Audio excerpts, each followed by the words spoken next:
Bonjour. Cette vidéo fait suite à la vidéo précédente dans laquelle on a montré que sinus de 18 degrés est égal à racine de 5 moins 1 divisé par 4 en étudiant un pentagone régulier, en déterminant tous les angles et en exprimant toutes les longueurs à l'aide des 4 opérations et de l'extraction de la racine carrée. Cette vidéo, comme la précédente, est une curiosité. On va montrer que le rapport de la longueur d'une diagonale, qui est ici, de C à E, divisé par la longueur d'un côté, est égal au nombre d'or. Et on va également montrer de manière géométrique que ce rapport est irrationnel. Alors, on a plusieurs propriétés intéressantes. Le fichier présent sera disponible sous la vidéo. Donc, on avait vu que cette longueur est égale à celle-là, puisqu'on avait un parallélogramme ici. Et donc, D1 plus D2 est égal à 1. D1 plus D2 égale 1. On avait déterminé la longueur de D2, qui était moins 1 plus racine de 5 sur 2. Donc, on peut déterminer la valeur de D1, 1 moins D2, donc 1 moins 1 plus racine de 5 sur 2. On met au dénominateur commun, ça nous fait 2 moins 1 qui donne 3, et le moins racine de 5, le tout divisé par 2. Ensuite, on peut calculer D2 plus D1 plus D2 en utilisant cette valeur et 2 fois cette valeur. Et le calcul nous donne 1 plus racine de 5 sur 2. Donc ça montre que cette longueur est égale au nombre d'or, puisque ça c'est le nombre d'or, 1 plus racine de 5 sur 2. Donc dans un pentagone quelconque, on aurait cette longueur divisée par cette longueur qui vaut le nombre d'or.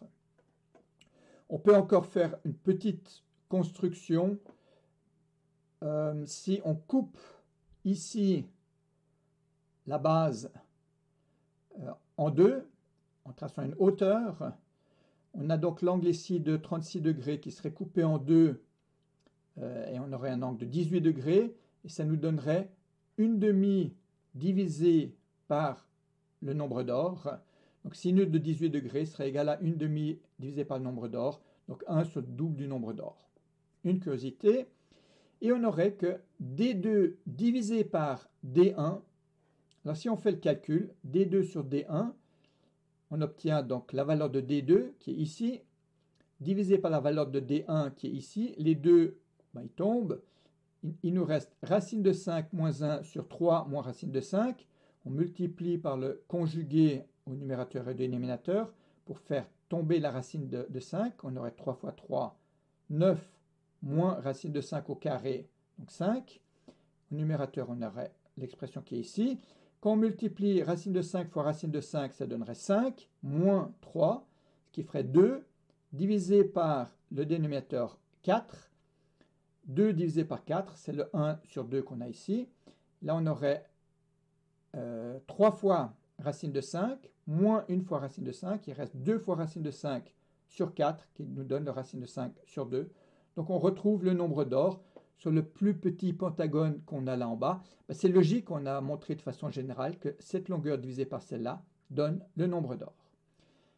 Alors maintenant, on va montrer de façon géométrique que le nombre d'or, donc le rapport ce côté divisé par ce côté, est irrationnel. Peu importe que ce soit le nombre d'or, là ça va être complètement géométrique. Donc on va supposer que cette longueur est un multiple entier d'un petit nombre E. On suppose que cette longueur-là est multiple entier d'une petite longueur E et également cette longueur-là, ou celle-là, et donc celle-là qui est égale à celle-là. Donc que D2 plus D1 est aussi multiple de E. Donc si cette longueur et celle-là sont multiples entiers, c'est important le entier d'une petite longueur E, donc D2 qui est la différence lui moins lui, c'est ce que j'ai écrit ici, D2 différence D2 est aussi multiple entier de E, et D1 qui est cette longueur moins D2, c'est aussi multiple entier de petit e. Donc on a dit que D2 et D1 sont multiples entiers de... Voilà, c'est ce qui est dit ici. D2 et D1 sont multiples entiers de la longueur E. Mais maintenant, D2 et D1, c'est de nouveau la grande diagonale et la longueur du côté d'un plus petit pentagone. Donc on a montré que si c'est le cas pour le grand pentagone, ben c'est le cas du petit pentagone. Mais maintenant, on peut construire un autre pentagone, de nouveau à l'intérieur. Alors là, on a le pentagone, plus petit, avec cette propriété que lui sur lui est multiple, enfin que cette longueur est multiple d'une longueur entière, et celle-là aussi. Et donc on peut recommencer et construire un plus petit pentagone à l'intérieur, qu'on aurait ici. Et de nouveau avec les propriétés que ça serait le côté, ça serait la diagonale, et ces deux longueurs seraient de nouveau multiples entières de E. Et on peut recommencer, construire un plus petit pentagone, où de nouveau toutes les longueurs qui apparaissent sont multiples entières de E. Et on peut recommencer comme ça de manière illimitée. Au bout d'un moment, on tomberait sur un pentagone qui a des longueurs plus petites que E, et en même temps des multiples entières de E. Ça, c'est pas possible. On ne peut pas être multiple entier d'un nombre ou d'une longueur si on est plus petite que cette longueur. Et donc, l'hypothèse que les deux longueurs ici sont multiples entières d'une petite longueur E n'est pas possible. Ça peut être multiple, mais pas multiple entier. C'est ça la partie importante.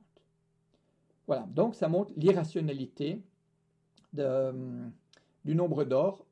Ces deux longueurs ne peuvent pas être toutes les deux multiples d'une petite longueur E. Et donc le rapport ne peut pas être égal à une fraction de nombre entier. Bien, je m'arrête ici. Merci, au revoir.